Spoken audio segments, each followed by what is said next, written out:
السلام علیکم۔ آج کی کہانی کا آغاز کرتی ہوں۔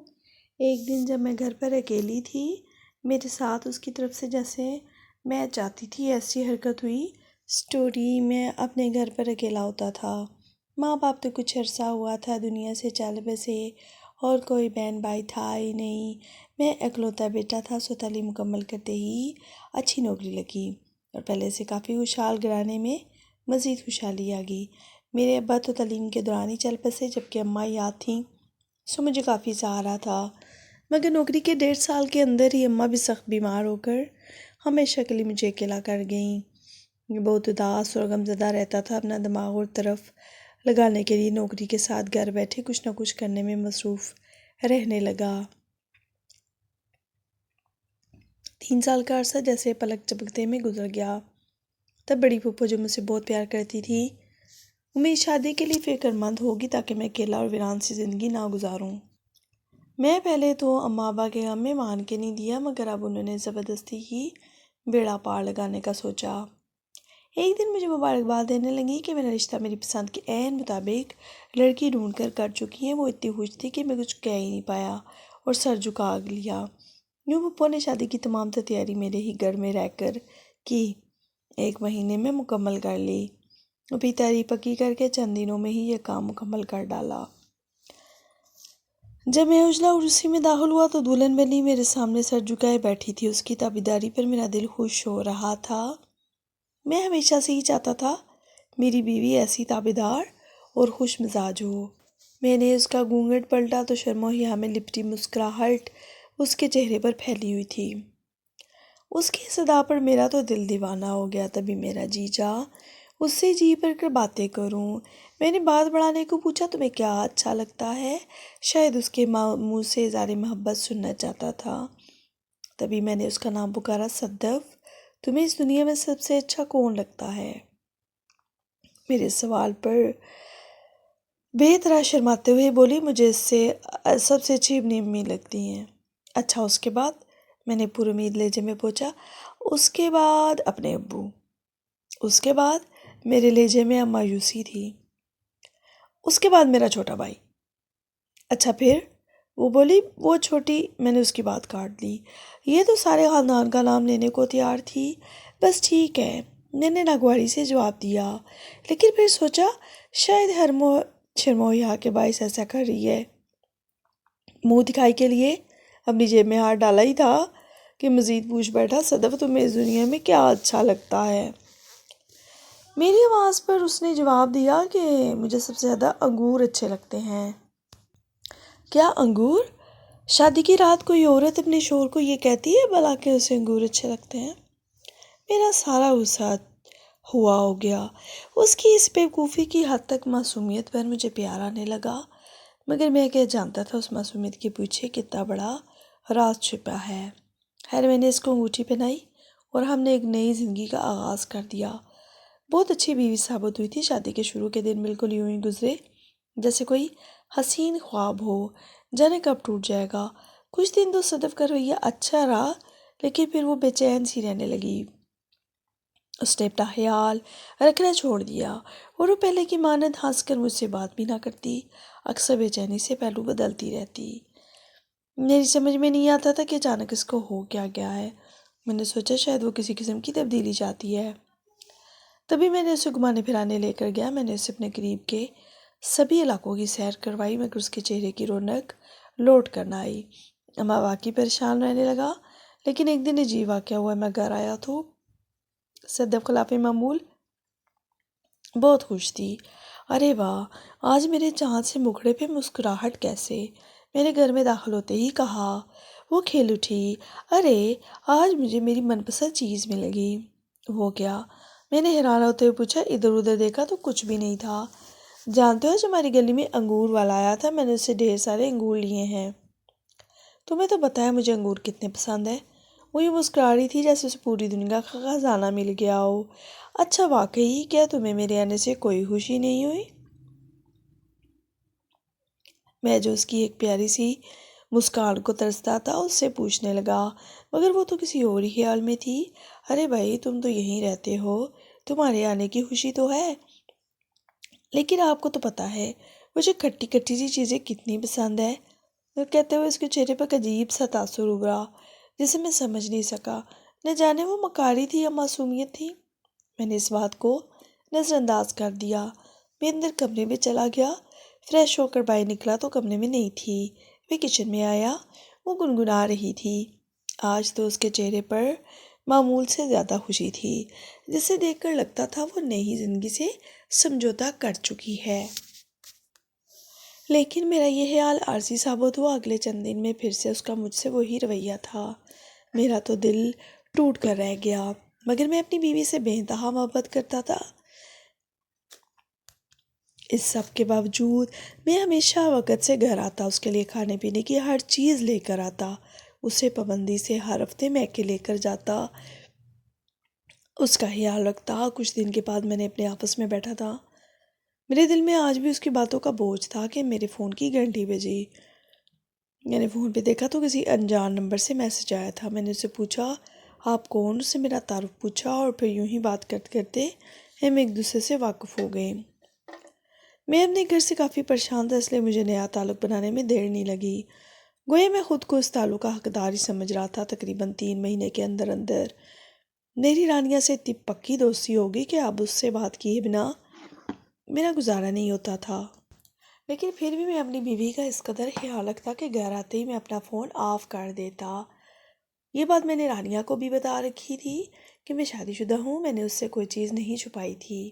یہ بتایا تھا کہ میری بیوی مجھ سے زیادہ اچھے سے پیش نہیں آتی، بلکہ ہر وقت پریشان رہتی ہے۔ میں نے اس کا دل جیتنے کی کوشش کی لیکن وہ نہیں مانتی۔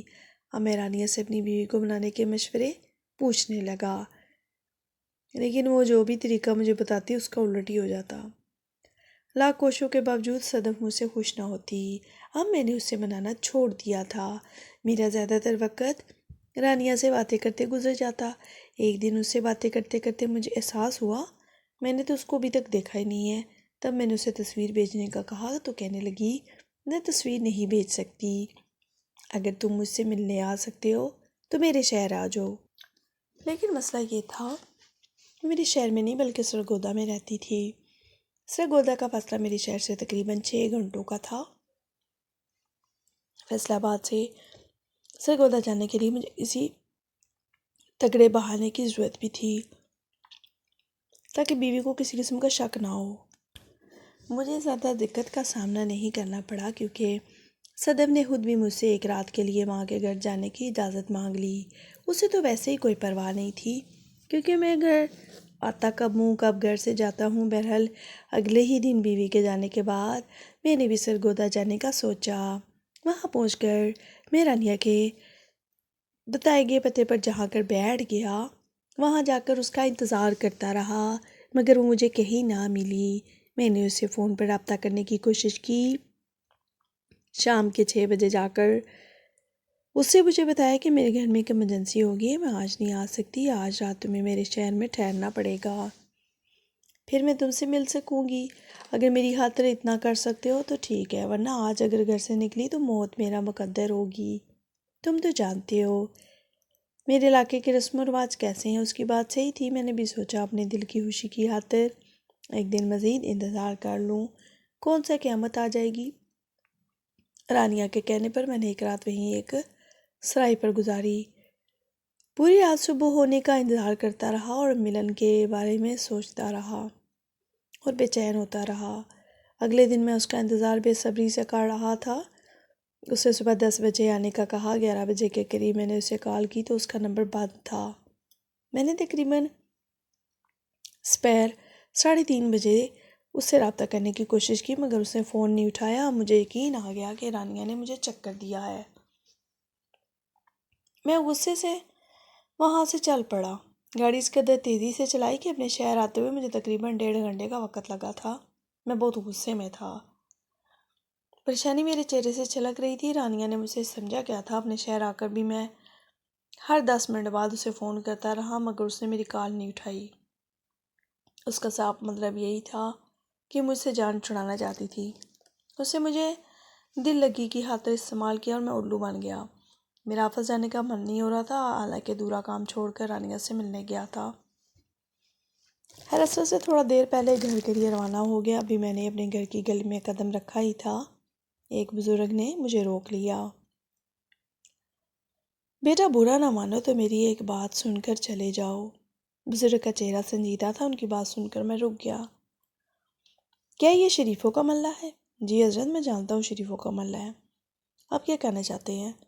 میں نے سوالیہ نظروں سے ان کی طرف دیکھا۔ یہی بیٹا، یہاں پر شریفوں کی طرح رہنا ہے تو رہو، ورنہ یہاں سے چلے جانا ہی بہتر ہوگا۔ کیا مطلب بابا جی؟ میں نے ایسا کیا حرکت کر دی ہے کہ میری وجہ سے محلے کی شرافت خراب ہو گئی؟ میں نے اس بار قدرے تلخی سے پوچھا تو ارے بیٹا تم تو غصہ ہی ہو گئے ہو۔ میں تمہارے نہیں، تمہارے گھر کی بات کر رہا ہوں۔ اپنے گھر پر نظر رکھو۔ کیا مطلب بابا جی؟ میں نے الجھتے ہوئے پوچھا تو بولے بیٹا عقل مند کے لیے اشارے کافی ہے، ویسے بھی میں لگائی بجائی نہیں کرتا، بہتر ہے کہ تم اپنے معاملات کو خود ہی سنبھالو۔ بابا جی کی بات نے مجھے پریشان کر دیا۔ ایسی پریشانی کی حالت میں گھر پہنچا۔ بیرونی دروازہ ہمیشہ بند ہوتا تھا، گھر کی چابی میرے پاس بھی ہوتی تھی۔ میں نے چپکے سے تالا کھولا تاکہ کسی آواز کے کھل گیا۔ نہ جانے میرے دل میں بابا جی کی بات سے ایک عجیب سا شک ہو گیا تھا، حالانکہ خود میرا کردار داغدار ہو چکا تھا۔ میں بھی تو گناہ کی نیت سے سرگودا گیا تھا، مگر پھر مجھ سے برداشت نہ ہوتا کہ میری بیوی مجھ سے اس طرح کا دھوکہ کرے۔ میں نے گھر میں داخل ہو کر ہر طرف دیکھا، مجھے صدف نظر نہ آئی۔ کیا وہ اس وقت کہیں گئی ہے؟ میں نے من ہی من میں سوچا، لیکن نہیں، اس وقت وہ کہاں جا سکتی ہے؟ اس کے میں کہ فون کرتا ہوں۔ میں نے اس کی والدہ کو فون کیا، ان کے لہجے میں گھبراہٹ تھی۔ کہنے لگی صدف ادھر ہی ہے، تمہیں فکر کرنے کی ضرورت نہیں ہے۔ باقی سب کچھ ٹھیک تھا، لیکن ان کے لہجے کی گھبراہٹ نے مجھے سوچنے پر مجبور کر دیا۔ اس سے پہلے کہ میں گھر سے نکل کر اس کی تلاش شروع کرتا یا ان کے گھر جا کر اس کی تصدیق کرتا تو وہ وہاں موجود ہے یا نہیں، مجھے پاس والے کمرے سے گوٹی گوٹی آواز سنائی دی۔ یہ وہ کمرہ تھا جو ہم کم ہی استعمال کرتے تھے۔ میں نے بے اختیار کمرے کا رخ کیا تو کمرے میں آنے والی آوازوں میں شدت پیدا ہو گئی۔ چونکہ میرے قدموں کی آواز اندر تک جا رہی تھی، اس لیے کسی نے اٹھ کر دروازہ فوراً بند کر دیا۔ میں نے سنا تو اندر سے صدف کی ہلکی ہلکی چیخوں کی آوازیں آنے لگی، مگر پھر نہ جانے کیا ہوا کہ دروازہ بند کر دیا۔ میں بری طرح دروازے کو پیٹنے لگا۔ اسی دروازے کی کوئی کھڑکی بھی نہیں تھی، یہ ہمارے سامان رکھنے کی معمولی سا ایک کمرہ تھا جس پر بڑا سا لکڑی کا دروازہ لگا ہوا تھا۔ دیکھ کر مجھے سخت غصہ آیا کہ اندر سے کسی مرد کے بولنے کی بھی آوازیں آ رہی تھی۔ میرا تمہارے جوش کے خون کھولنے گا۔ میں نے زور زور سے دروازہ پیٹنا شروع کر دیا، لیکن صدف نے دروازہ نہ کھولا۔ میں غصہ آسمان کو چھو رہا تھا۔ اب کی بار میں نے صدف کو طلاق کی دھمکی دی تو دروازہ کھل گیا، لیکن دروازہ کھلتے ہی کسی نے میرے سر پر اس قدر زور سے وار کیا کہ آگے کا منظر نہیں دیکھ سکا۔ میری آنکھوں تلے اندھیرا چھا گیا۔ اس کے بعد میں نے صدف کی ایک چیخ سنی، پھر میں تاریکی میں ڈوبتا چلا گیا۔ مجھے نہیں معلوم اس کے بعد کیا ہوا۔ تقریباً 3-5 دن کے بعد میری آنکھ کھلی۔ میں نے خود کو اسپتال کے ایک بستر پر پایا۔ میرے سر پر پٹی بندھی ہوئی تھی اور پاس دواؤں کا ڈھیر لگا ہوا تھا، جبکہ میرے بستر کے پاس صرف صدف بیٹھی رو رہی تھی۔ اس کی آنکھیں رو رو کر لال ہو چکی تھی، وہ بہت پریشان دکھ رہی تھی۔ ایسا لگتا تھا جیسے وہ کسی سے مار کھا کر بیٹھی ہے اور اسے بہت بڑا گناہ سرزد ہو گیا ہو۔ میرے ذہن میں کوئی بات نہیں تھی۔ رفتہ رفتہ صدف کا چہرہ دیکھ کر مجھے پچھلی تمام باتیں یاد آنے لگیں۔ صدف تم کہاں تھی؟ میں نے غصے سے پوچھا تو قریب آ کر بولی ڈاکٹر نے آپ کو آرام کرنے کا بولا ہے، آپ اس وقت زیادہ بات نہ کریں۔ مجھے اس پر اور غصہ آ گیا۔ وہ کچھ نہ بولی تو میں نے کہا سچ سچ بتا دو، وہ سب ڈرامہ کیا تھا، ورنہ میں ابھی اسی وقت۔ اس نے میرے منہ پر ہاتھ رکھ دیا۔ طلاق کی بات مت کرنا، میں تمہیں سب سچ بتا دوں گی۔ اس نے ایسی التجا کی کہ میں نرم پڑ گیا۔ میرا شروع سے آخر تک ساری بتاتی ہوں بات تاکہ آپ کے من میں کوئی سوال نہ رہے۔ اس نے سر جھکا کر کہا ہاں کہو، میں سن رہا ہوں۔ میں نے آنکھیں بند کرتے ہوئے کہا میرا تعلق کے کام سے گھرانے سے تھا۔ میں جس حالت میں آپ کو ملی تھی وہ تو بہت بدلی ہوئی تھی۔ میں ایک ایسے گھرانے سے تعلق رہتی تھی جہاں ہمیں کھانے پینے اوڑھنے پہننے کا ڈھنگ نہیں تھا۔ ہم لوگوں نے غریب گھرانے میں آنکھ کھولی تھی۔ ظاہر ہے ہماری پرورش بھی اسی لحاظ سے ہوئی تھی۔ ہم 2 بہنیں تھیں، امی کا کوئی کمانے والا نہیں تھا، ابا ہمارا بچپن میں ہی فوت ہو گئے تھے۔ ہمارا واحد سہارا میرے چچا جان تھے، جو اکثر ہمارے گھر آتے جاتے اور ہمیں حوصلہ دیتے، ہمارے لیے طرح طرح کی چیزیں لاتے، ہماری ہر ضرورت کا خیال رکھتے۔ میرے چچا کا ایک ہی چھوٹا بیٹا تھا جس کا نام علی تھا۔ وہ ہم سب سے بہت پیار کرتا تھا، وہ اکثر ہمارے گھر آتا جاتا رہتا تھا، وہ آتا تو میرے دل کا بوجھ ہلکا ہو جاتا، میں اس سے دل کی باتیں کیا کرتی۔ بتاتی چلوں کہ ہمارے خاندان میں کوئی بھی پڑھا لکھا شخص نہیں تھا۔ علی بھی ایسی ہی طبیعت کا مالک تھا، ایسی پڑھائی سے دلچسپی نہیں تھی، لیکن اس نے ریڑھی لگا رکھی تھی جس پر وہ مقامی پھل بیچا کرتا تھا۔ اسی سے اس کی اچھی خاصی آمدن ہو جاتی تھی، اگر دن کا 800-900 روپیہ بھی کما لیتا تو مہینہ اچھا گزر جاتا۔ مجھے اس کی یہی عادت پسند تھی کہ وہ ایک ذمہ دار نوجوان تھا۔ عین وقت تھا کہ جلد ہی ہماری بات طے ہو جاتی، لیکن امی کو کسی نے بتایا کہ گاؤں میں ان کی چھوڑی ہوئی زمین کے ساتھ ایک چودھری اپنی فیکٹری بنانا چاہتا ہے۔ وہ چودھری نیک تربیت کا مالک تھا، اس نے ماں کو زیادہ رقم دینے کے عوض امی کو وہ زمین دینے پر راضی کر دیا۔ امی کو اور کیا چاہیے تھا کہ گاؤں کی زمین کسی قابل نہیں تھی، ابا کی نشانی تھی۔ اماں نے جٹ سے وہ زمین بیچ دی۔ زمین بیچنے کے بعد ان کے پاس لاکھوں رقم آ گئی، تو اس کے بعد ان کی تو تیور ہی بدل گئے۔ انہوں نے اسے ایک اعلیٰ سوسائٹی میں مکان خریدا، اس کا پورشن کرائے پر چڑھا دیا، دوسرے میں ہم رہنے لگے۔ ہمارے اگرچہ مکان تو بدل گئے تھے مگر اوقات نہیں بدلی تھی۔ ہمارا رہن سہن ویسے کا ویسے ہی تھا، لیکن گزرتے وقت کے ساتھ ساتھ اماں کو احساس ہوتا جا رہا تھا کہ اگر اعلیٰ سوسائٹی میں رہنا ہے تو ان لوگوں جیسی چال ڈال بھی بنانا پڑے گی۔ اماں کی یہ بات اپنی جگہ درست تھی، مگر میں مانتی تھی کہ اپنے اصل کو کبھی نہیں بھولنا چاہیے۔ میں ابھی بھی علی کو پسند کرتی تھی، اس کی ریڑھی پر لائے گئے پھل جو سب سے بہترین ہوتے مجھے لا کر دیا کرتا۔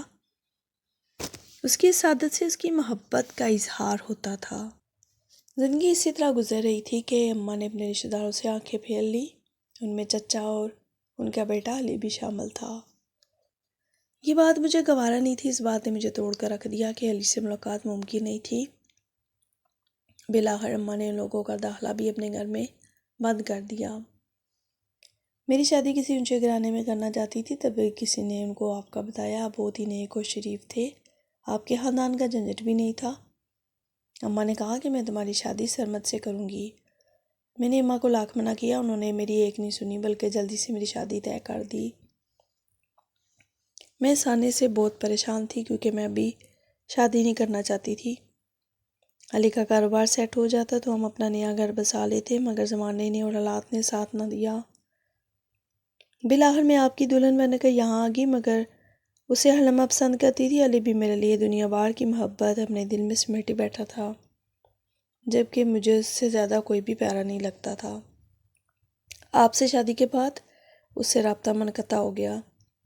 اماں کے گھر تو ویسے بھی نہیں آتا تھا، فون اس بیچارے کے پاس سرے سے تھا ہی نہیں، جبکہ والدہ نے سختی سے پابندی لگا رکھی تھی کہ علی سے کوئی بات نہیں کرنی۔ میں نے بھی ایسا ہی کیا، لیکن اچانک ایک دن گلی میں ریڑھی والی کی آواز سنی تو فوراً پہچان گئی، یہ علی ہے۔ میں نے دروازہ کھولا، اس کو دیکھ کر میری آنکھوں سے بے اختیار آنسو آ گئے۔ ہم نے کیا کیا سوچا تھا اور زندگی نے ہمیں کس قدر مجبور اور بے بس کر دیا تھا، ایک دوسرے کو جی بھر کے دیکھ بھی نہیں سکتے۔ لیکن میری پرانی محبت اس وقت جاگ گئی جب وہ ہر دوسرے دن اور پھر روزانہ میری گلی میں آنے لگا۔ اب میں اسے چھپ چھپ کر باتیں کرتی، مگر محلے والوں کو احساس ہوا تو اس نے مجھے کہا کہ تمہارے شوہر کو بھگانے کی ترکیب کرنی چاہیے، تب ہم جی بھر کر مل لیا کریں گے۔ اسی دن اس نے مجھے لا علم رکھ کر ایک سم لی اور نئی سم سے اس نے آپ سے بات کرنا تھی اور آپ کو اپنی باتوں میں الجھانا تھا۔ ہم مجھ پر توجہ دینا چھوڑ دیں، آپ کو سرگودا بھیجنا بھی اسی کے پلان میں شامل تھا۔ میں اور علی اپنے گھر کے اندر ملنا چاہتے تھے، لیکن دیر کے وقت کیونکہ لوگ ہوتے تھے اور سو رات کی ملاقات طے پائی تھی۔ میں اسے اتنا پیار کرتی تھی کہ اس کی ریڑھی سے آپ کے پیسوں سے انگور لے کر رکھ لیا کرتی اور وہ بھی خوش ہو جاتا کہ میں اس کے دیے ہوئے انگور کھاتی ہوں، مگر بات یہ نہیں تھی، میں اس کی غربت نہیں دیکھ سکتی تھی، اس لیے اس کا مال بھی میں گوداموں خرید لیا کرتی۔ میں جانتی ہوں میں نے آپ کا روپیہ ایک غیر آدمی پر لوٹایا، اس کے لیے میں آپ سے معافی مانگتی ہوں۔ وہ ہاتھ جوڑ کر مجھ سے معافیاں مانگنے لگی۔ اس دن علی مجھ سے ملنے آیا، مگر بالکل صحیح موقع پر آپ آ گئے۔ اس خبیث نے مجھے کرسی سے باندھ دیا اور آپ کے سر پر بھاری تختہ مار کر بے ہوش کر دیا۔ اس بات سے مجھے اس کی حقیقت کا اندازہ ہوا کہ مجھے معاف کر دے۔ سرمد وہ میری طرف دیکھ کر روئی جا رہی تھی۔ وہ کمینہ گھر کے سارے زیورات اٹھا کر لے گیا، اسے مجھ سے نہیں میری دولت سے غرض تھی۔ وہ دولت جو آپ کے بلبوتے پر تھی وہ رو رہی تھی۔ مجھے اس کے مگرمچھ کے آنسوں میں کوئی دلچسپی نہیں تھی۔ آج اسپتال سے آئے ہوئے 15 دن ہو گئے ہیں۔ میں نے صدف سے کوئی بات نہیں کی۔ میں اسے طلاق دینے کا سوچ رہا ہوں۔ مجھے صدف کو معاف کر دینا چاہیے یا پھر اسے طلاق دے دینی چاہیے؟ مجھے آپ کی رائے کا انتظار رہے گا۔